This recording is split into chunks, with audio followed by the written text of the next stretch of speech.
Nigeria's President Bola Ahmed Tinubu has definitely hit the ground running, just as he promised to, during the election campaign season that brought him to office. Now, Tinubu has wasted no time in implementing his economic agenda for the country.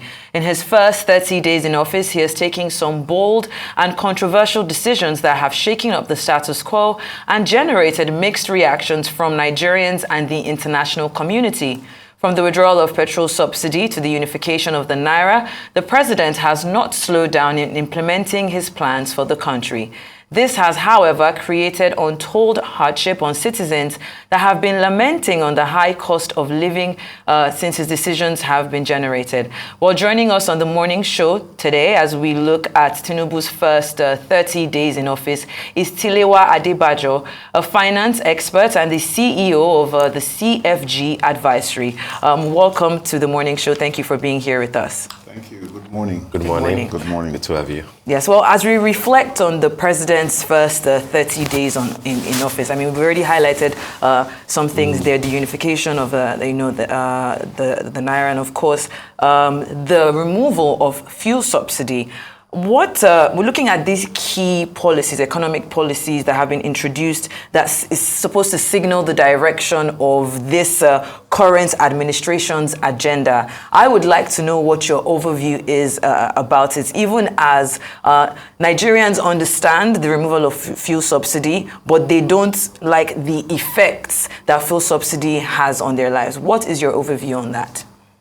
On the subsidy or on the policies? On the subsidy, let's start from subsidy. Okay, well, let us understand why the subsidy became a major issue. We were spending close to $10 to $15 billion a year on the subsidies.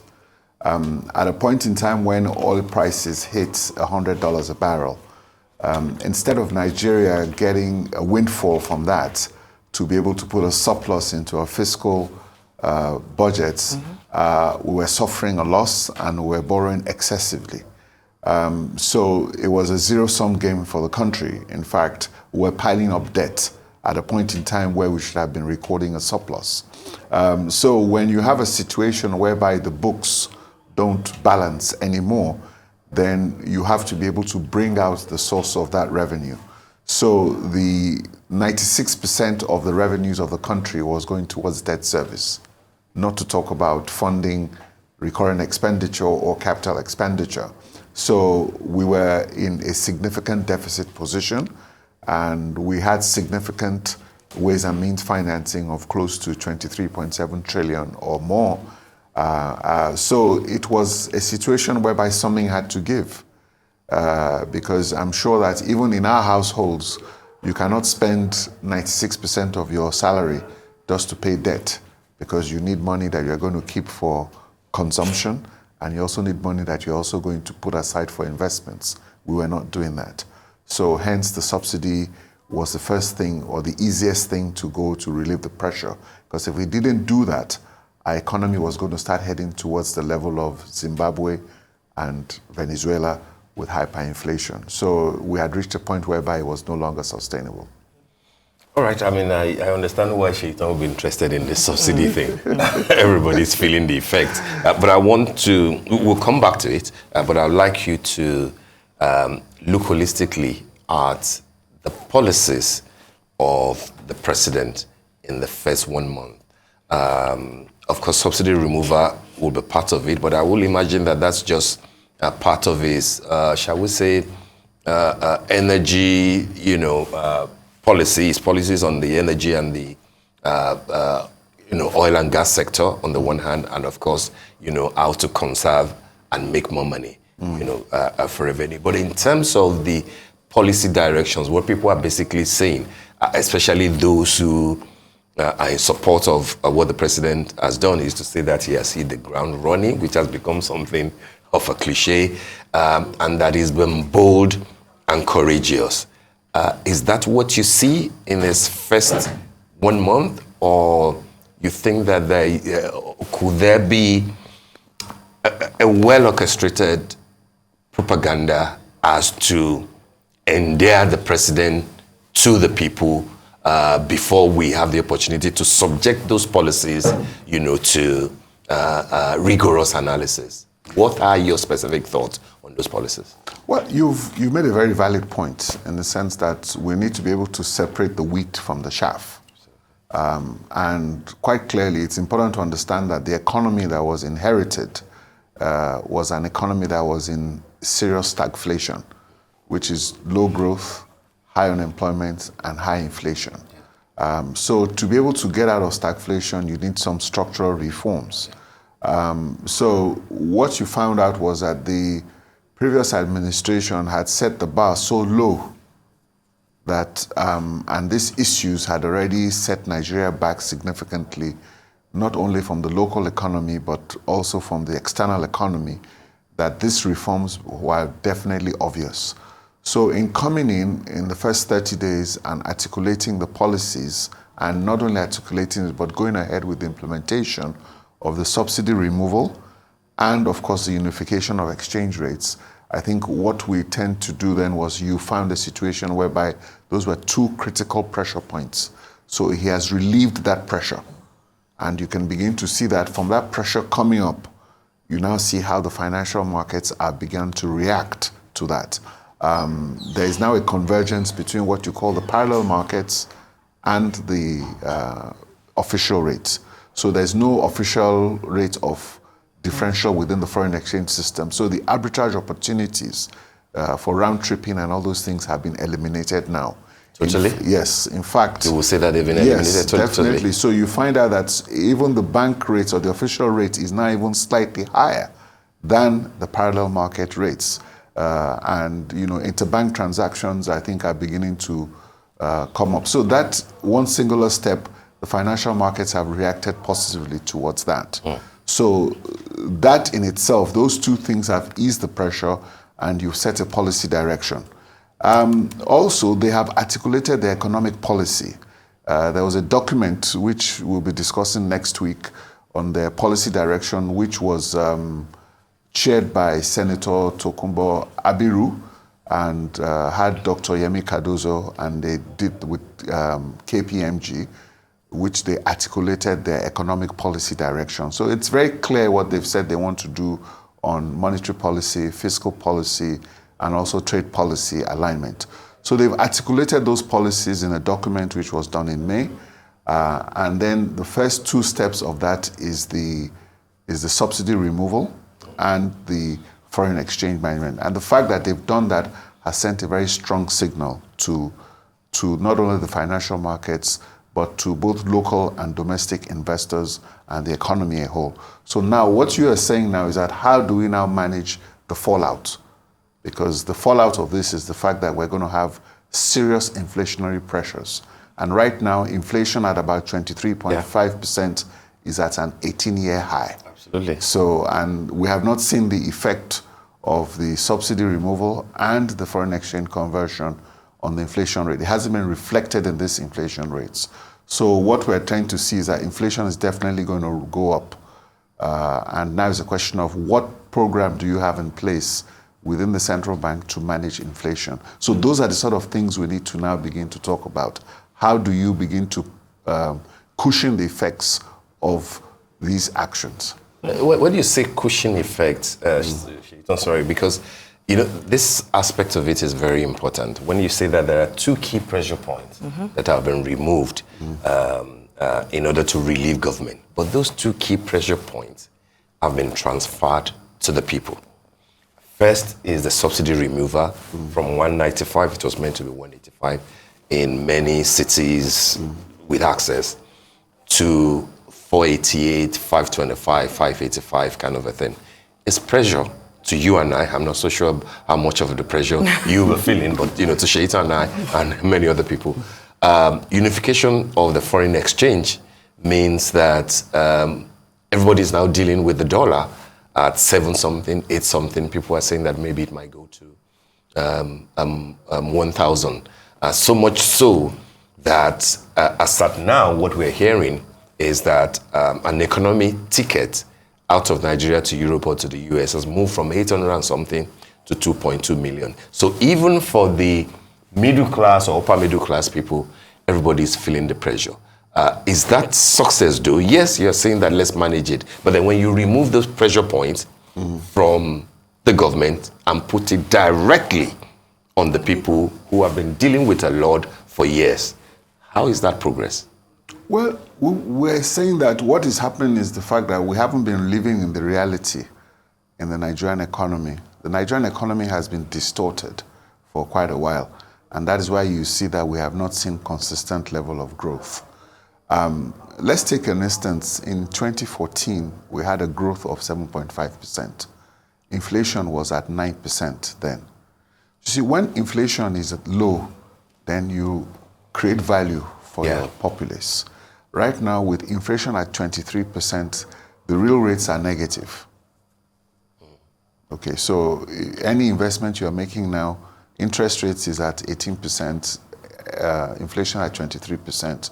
So those real rates are negative. Even your real yield is negative. If you're not yielding anything above 23%, it's negative. So inflation is a killer, and it devalues any economy. So we have been very inconsistent with managing inflation in our economy. If you see what happened also, there's a very high correlation between when the Ways and Means financing exploded and the level of inflation. Yeah. In 2019, inflation was brought down to 11%. 11%, yeah. But when they doubled the Ways and Means financing, and within those 2 years, inflation went from 11 to 23%. So inflation doubled as a result of the Ways and Means financing. You need to break that down for us. Yes, isn't it? so the Ways and Means we're hearing of trillions. Yes. Does it come down to money that was not appropriated for, that you just asked the central bank to fund? It was printed, yes. So that's the printing of the money. But what they were doing was actually printing the differential between what they were debiting the banks for from CRR. So the CRR was what they were using for Ways and Means financing, and anything above that was what they were printing. So when you have inflation, you devalue your economy, you devalue people. And when you have a distorted economy, we need to be able to face real prices. So you see, if you haven't done all these things to let the pricing find their levels, then it becomes quite difficult. So, but when you begin to bring down inflation, as you're seeing, this ticket price you're talking about, once you remove the subsidy, for instance, if government brings in $10 billion into the system, if they had brought it in at 400 to 1, which was the official exchange rate, that would have been 4-point-something trillion. If they bring it in at 700, that would be 7-point-something trillion. So even government itself has more money to spend with the exchange rate, because it changes its oil revenues in dollars to naira. So if it was changing it at 400, it would be getting less. But now they're changing it at 700, they're getting more money. So you see, once government has more money, then they can begin to intervene in social infrastructure such as health and education to be able to impact people. So you want to transfer the subsidy from just fuel subsidy into impactful subsidy payments, which is really where you make the impact. So the challenge the government has is to manage inflation. If you can manage it, because people are saying that inflation is going to be temporary. It's not going to be temporary. I mean, these are significant increases in prices. Yeah. So you are seeing inflation moving to close to 30% easily. If that happens, will we survive? We can't survive. You see, for me, I don't see anything about survival. It's a question of managing your economy. You already know the impact of something. So you need to be able to plan how you're going to, what are the key drivers of inflation in Nigeria? Okay, the inflation in Nigeria is not your typical inflation of too much money chasing too few goods. Yeah. Because we do not have the consumer purchasing power. Okay, we have 40% unemployment, we have low productivity. And if you check the accounts according to NDIC, maybe only 1% or 2% of the population have more than 500,000 naira saved in their accounts. So we have very low savings rates, and so it's a very tight situation for us. So our inflation is more of not demand pull, which is what you know about too much money chasing too few goods, but it's price driven. Okay, Ways and Means is driving it, food inflation is driving it, and now subsidies. Those are the three things that are going to drive our inflation. So the central bank really needs to sit down and organize its policies. That is why the subsidy removal is important, because now government has money in its hands, in terms of maybe, because with the exchange rate at 7 trillion, if you bring in 10 trillion, you wipe out the deficit for this year. So government should stop financing a deficit budget. So if the government prepares its budget for next year, which is what is important, because not much is going to change between now and the end of this year.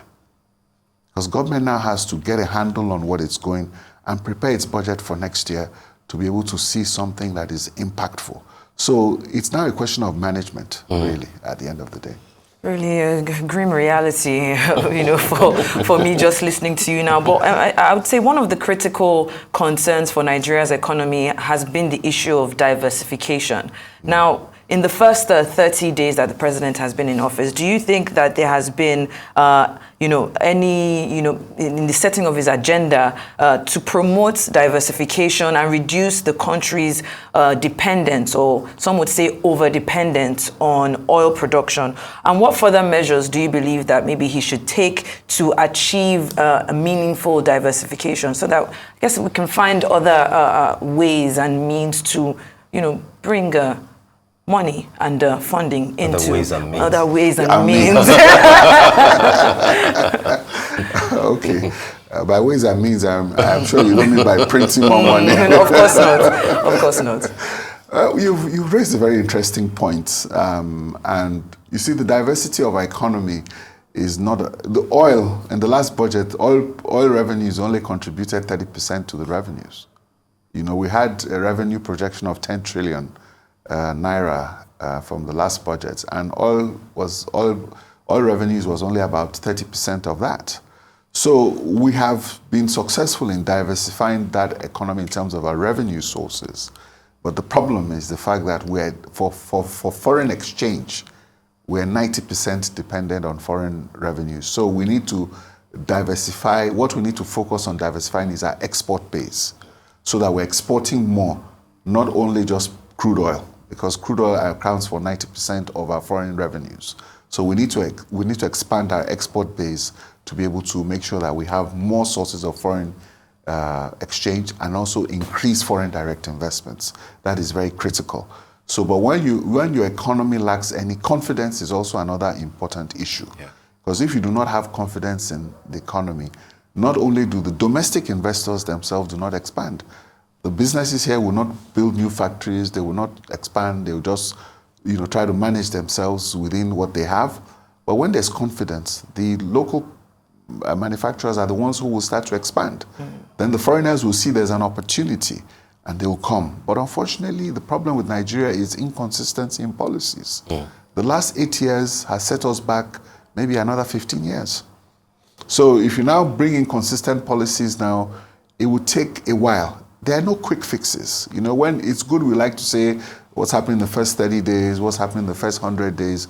But as far as the economy is concerned, the signaling and the telegraphing is positive. We've seen the plans. But what is important is that we need to understand that it's not a quick fix. Okay, it's a slow grind. And you need to be able to show some consistencies and some sort of confidence. So that is, where we find ourselves today. All right. I mean, it sounds to me like the new president is coming in to undo many of the wrong moves of the man that he helped install 8 years ago, which is not a bad thing, in itself.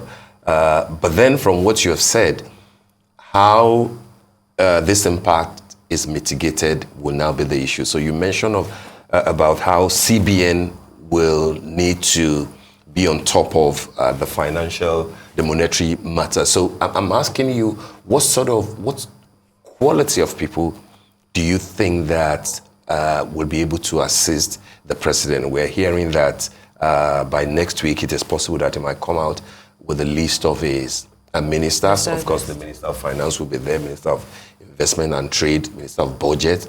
The current CBN governor is under investigation and under suspension. He will need to appoint another one if he dispenses eventually with this one. We have seen that he had approval for 20 special advisors, but 1 month, on the saddle, it's only 10 that he's been able to appoint. We do not know what might cause a delay. How fast do you think he should move in this direction so that it is not only the president and a few people that we are looking at, and what quality of people do you envisage that will be able to do far better than the previous government that has brought so much hardship to the country? Interesting question. There's definitely a need for square pegs and round pegs. Yeah. And we need to ensure that we don't put round pegs in square holes, as we've seen before. And we need to be able to restore confidence in the institution, which is the Central Bank of Nigeria, because there was clear violations of Section 38 of the CBN Act, which was rather unfortunate.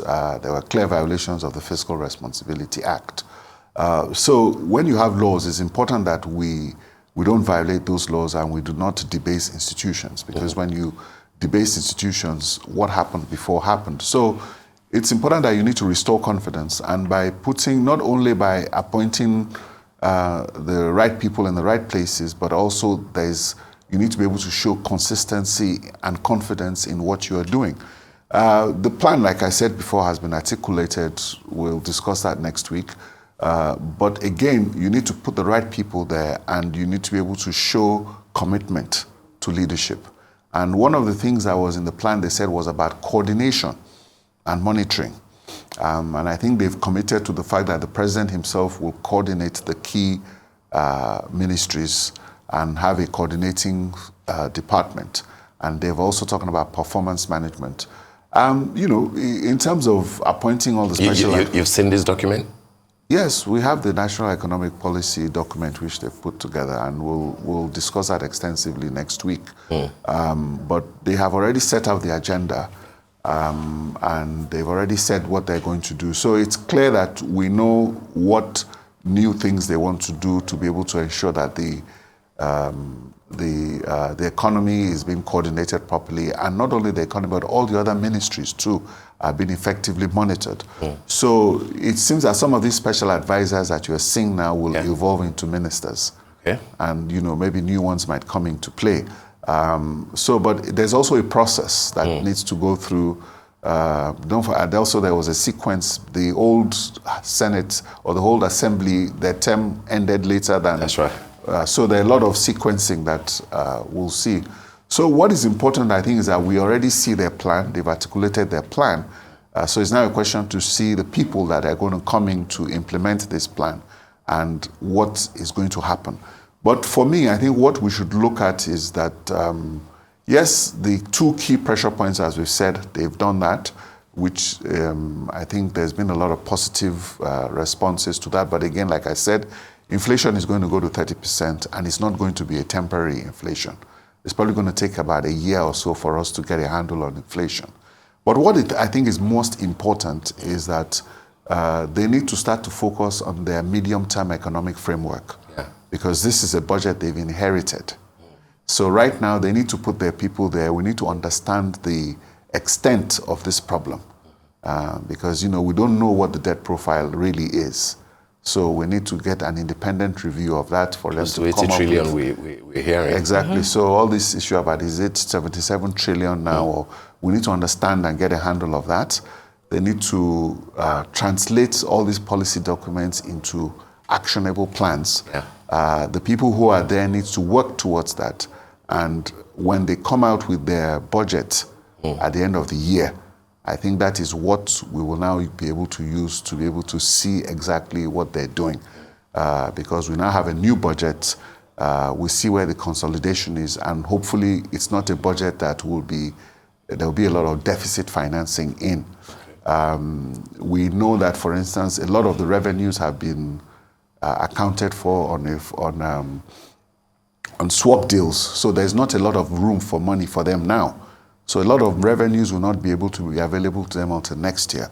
But I think what is important is that with these policies that the government is putting together, there are two milestones. the UN General Assembly is coming up in September. Okay. So, the president and his team really need to be able to prepare a speech to the world that will showcase Nigeria's policy and direction, not only on foreign policy, but also on economic policy.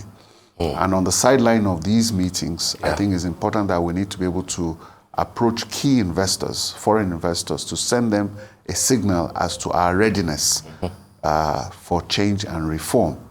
Because it's also important that we sell our program to the world. So that assembly, and on the sideline of those UN General Assembly meetings, it's important that we sell Nigeria to the world. Then we come back home, and we also need to be able to convince our business community, and we need to encourage our own SMEs here, which contribute about 50% of our GDP. You need to put in those policies in place, because this inflation and all these fuel prices are going to impact them the most. Directly. So, and we need to be able to put in a situation whereby they know that they can also function, so that by the time the budget comes out, it's a budget that is bought in. The next milestone will be by the first quarter of next year, when the IMF Article 4 report comes in. So that when that IMF Article 4 report is written, there should be an endorsement of our policies. Because right now we have challenges with our international credit rating. And it's important that once that Article 4 report comes out from the IMF, we can signal to the world that yes, Nigeria is on the track of reform. So a lot of our credit rating agencies should begin to review our credit ratings as positive, and we should begin to look at getting a better credit rating, because we are paying a lot now for our foreign debt because of our very low credit rating, which is at junk bond status. So those are the things that we need to do to restore confidence. So like I said, it's good we're talking about this now, but these are good signalings, good startings, but it's a long haul. And the budget that will come out for this government will be what we need to be able to expect. That is when we can begin to see the seriousness, because not only at that time would you have the budget, but you'd also have the team in place that will implement that budget and will be able to run with those policies within the first year. But what do you say to those who are scared that once we start appealing to your IMFs and to your World Banks and to international agencies like that, finance agencies like that, it is the people, it is the ordinary people that will bear the brunt? It's not so. You see, we have this misconception, okay? Nobody forces you to borrow money, okay? The IMF have loans. You have to pay back. Okay, nobody says you should go and take their money. You borrow money domestically here too. The government borrows money here. Yeah. We issue treasury bills. That's right. But whatever money you buy, you have to pay it back. So when you talk about the IMF borrowing money and they are looking at it's like a bank. By the time you have 96% of your revenues using to service debt, if Nigerian government was a private company, the bank would have called the loans and shut it down. The only reason why you survive is because you're a sovereign. So you don't need to wait for the IMF, because we need to restructure our debt profile now. Yeah. And we can do it. If you wait for the IMF to come and restructure it for you, they will call in the Paris Club and the London Club. Look at what has happened to Ghana. They've defaulted on their bond. So they went and borrowed money and they couldn't pay it back, and then why are you blaming them? Why are you blaming them? So they didn't force you to come and take their money, but you need to be able to show to these countries that you have fiscal responsibilities and you're able to manage your finances properly. That is why investors come in, because they know you have fiscal discipline.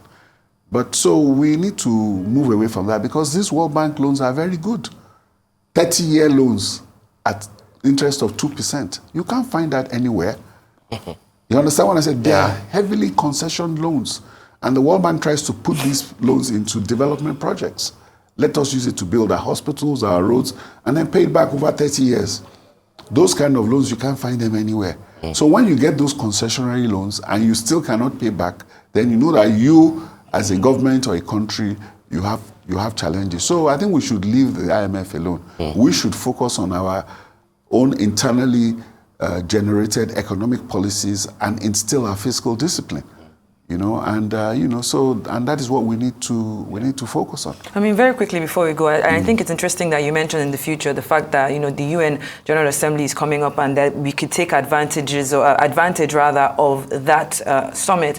But a lot of people would throw back to the new global financial pact that was, that's when our president went to Paris. And, that particular summit was supposed to be an opportunity for the country to look at how it can restore fiscal space, and how it can, of course, look at difficult short-term financial challenges as well, and mobilize innovative financing for countries that are vulnerable to climate change and to low-income countries like Nigeria. When Dele Alake came out to talk about what had been going on there, it was very vague in the sense where he said, "Oh yes, this is why we're here," but we didn't necessarily seem to hone down on exactly what what deals were made or how exactly that summit impacted Nigeria. Are you satisfied with what the president was able to achieve while he was in Paris, France? Like I told you, that's a photo op.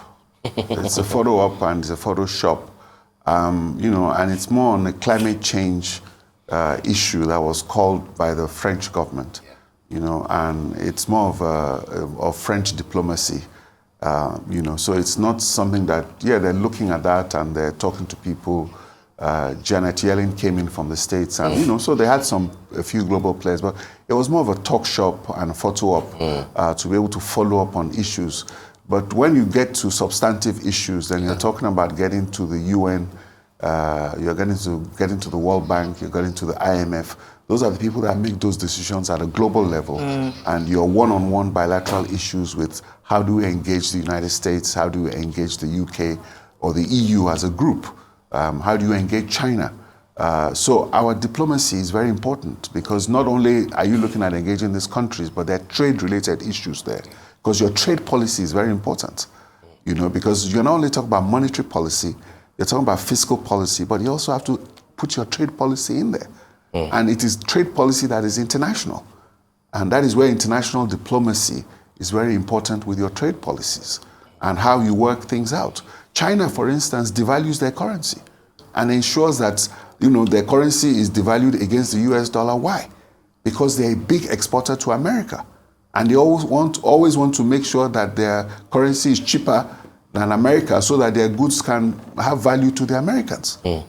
But we are complaining that our currency is devalued, but China always wants to make sure that its currency is weaker than the dollar, because it's a strategic trade policy for them.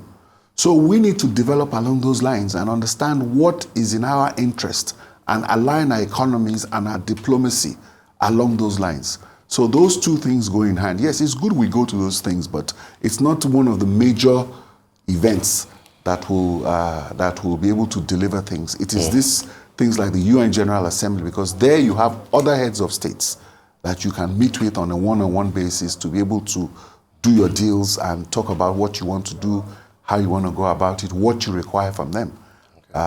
So it's a good start, but good photo op, good talk shop, but the main thing is the UN General Assembly and the World Bank meetings that we attend. All right. Okay, let's wrap up on this note and just a combination of questions that are related.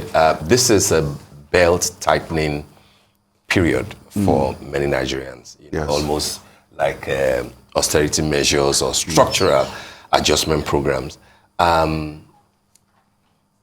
What will you say to government? That's part one. When you demand of citizens to say, understand with us, it will get better. But we need you to know that you will spend more, you will save less, and things will be tough while we're at it. How about government? How are you cutting costs? Are you ensuring that when you come visiting as a president, we do not see 110 or 124 motorcade kind of a thing, or a new speaker of the House of Representatives, appointing 34 special advisors and things like that? The sort of lifestyle, the sort of imagery that we see. Shouldn't citizens demand of government to also cut costs? That's one. Two is that what will you say to ordinary people who will be encountering tough times in terms of understanding with government and in terms of managing their finances. I'm tempted to say that not many people will be able to deal with it. But then what do you say to them in how they can deal with the next 6 months, possibly the next 9 to 12 months, that things will be to them, not on paper, not to IMF, not to those who are looking at how the new government is doing, but to people who are living here, how things will be undeniably tough? Well, I think, I don't know when Obasanjo was military head of state and he talked about low profile. I believe he... 77, yeah, 78 or so. He decided that they were going to... But it made very good optics in the sense that they made do with all their Mercedes cars and everything, and everybody went down to a 504 car. Yeah. And they were driving smaller cars that were made in Nigeria. That's right. And things like that. And they now show that, okay, they are also part of it. Those things made good optics. And I think somebody also said during the structural adjustment that you need SAP with a human face. Mm-hmm. And I think it's very important. And this is what we're talking about, that not only leadership is about, you also have to lead by example. And I think that if we can begin to see about how the cost of governance is very high. This Oronsoye report that we're talking about, I think is very important. They need to dust it up, they need to review it, and they need to implement it. And I think that this government also needs to lead by example. As you've said, if you are telling me that things will be better for me in a year's time, then you also have to lead by example. And I think all our politicians, have gotten a bit carried away. People complain about the excessiveness of their salaries and what they have and all whatnot.